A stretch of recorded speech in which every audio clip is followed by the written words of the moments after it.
on. Hey guys, we are live here. I am Emily, and this is Little Frankie.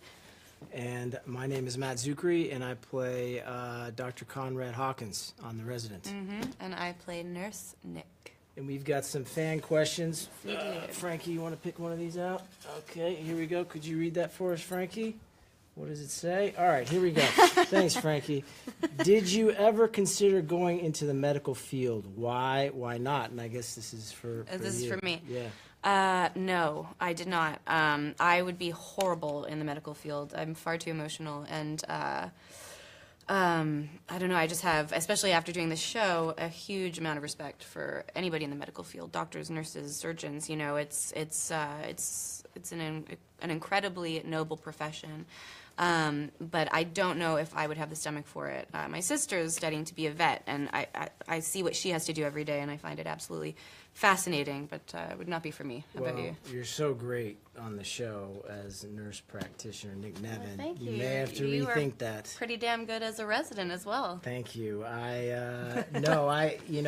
had never thought of it before, but I'm grateful. I love the research, actually, all the stuff that we kind of research. We're learning a lot, an incredible amount. In all those books like Unaccountable and Do No Harm and When Breath Becomes Air, and the documentaries I watched were incredibly interesting, so it's been fun to kind of dive into that world. Yeah, it definitely has. Some of the procedures are a little bit difficult to watch on YouTube, and we have to. Yeah. It's a little like, ugh. But it's amazing. We're learning a tremendous amount, and I think it's pretty cool. It's cool. It's cool.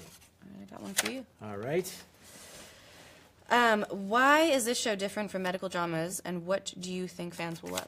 That's a good one. Yeah, I think it pulls back the curtain a little bit that we've not seen before, and all the good stuff and the bad stuff that happens too. I mean, the opening scene of a pilot has one of these characters, Dr. Bell, and he's performing a surgery. And that pilot, when I read that first scene in the pilot, it really drew me in right away. And that felt very different. And my particular character, I love how he kind of stands up for the little guy, and he's fighting against the system. And you also see the system aspect, the business aspect of what it costs to run a hospital. We don't see in any other medical drama. I think we all had a very similar reason for doing this show, is to expose some of these stories that are incredibly shocking and frightening and sometimes funny, but it's just very different in that it's really like showing a different side to the medical system that we haven't seen, and I think as you were saying about Conrad and standing up for the little guy, I think that's why Nick and Conrad connect on such a deep level as well.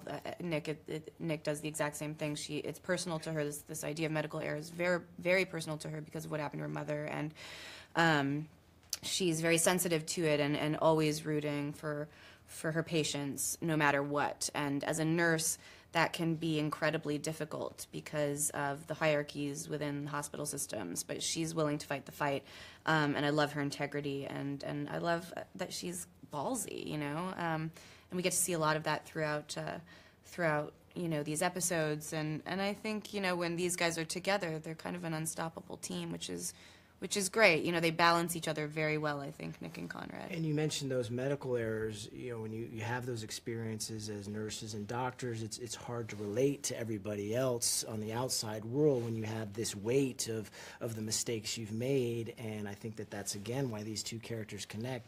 Conrad's not necessarily always emotionally available, but if he could be to anyone, it's with Nick, because you've been through those same experiences. So that, I think, is another window into the show, which is really interesting to see what is the weight that these doctors and nurses face when they make mistakes, and how do they carry on to that next patient to try and save a life. Which is fascinating, because it's amazing how doctors and nurses are able to compartmentalize. If they let themselves, and with all the nurses that I spoke to and doctors, if they let themselves become emotionally involved with all of their patients, they would be an absolute wreck. And so it's been fascinating to play with those levels of grief and sadness and emotion, because it's different from any other character I've played. I don't know about you, but Absolutely. And we talked a little bit about just putting on the scrubs of how that feels different. You walk differently. It's Yeah. very strange. Yeah. It gives you a purpose and like a sense of responsibility, and that kind of changes.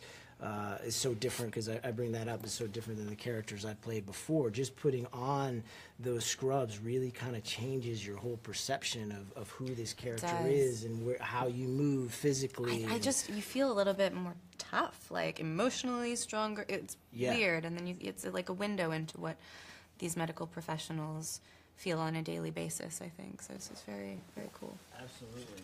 What do we got here? What has been some of the most interesting medical facts you've learned from filming? Oh my gosh. I mean, the problem with me is that I think I have everything that is written in every episode. I mean, when I look... All the ailments? I have all of them. I call my mom after every episode. I'm like, Mom, I'm pretty sure I need to have this. I need to do that. Like, self-diagnosing has become a huge problem. Oh, gosh.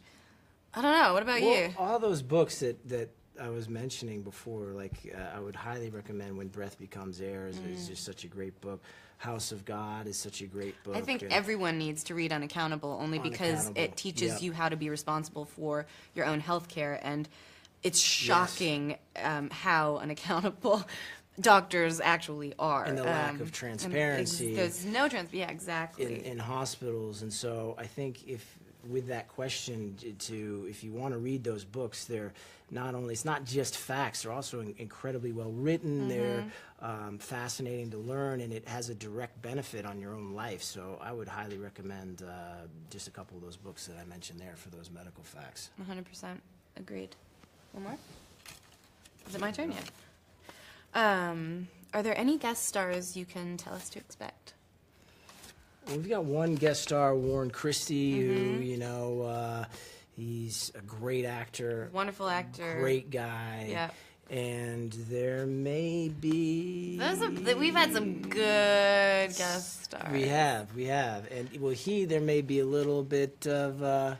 Yeah, he kind of could brings get in a the little, middle, gets in maybe a little middle of a the little Nick bit. and Conrad relationship. Yeah, you get a little butthurt about it, but you try not to show it. You can feel it though. You're a little. Yes, yeah. So because he's a surgeon, He's a friend of mine he's from like Afghanistan, but now he's you're just a resident. He's He's moving in on my girl a little bit, but we're not really together.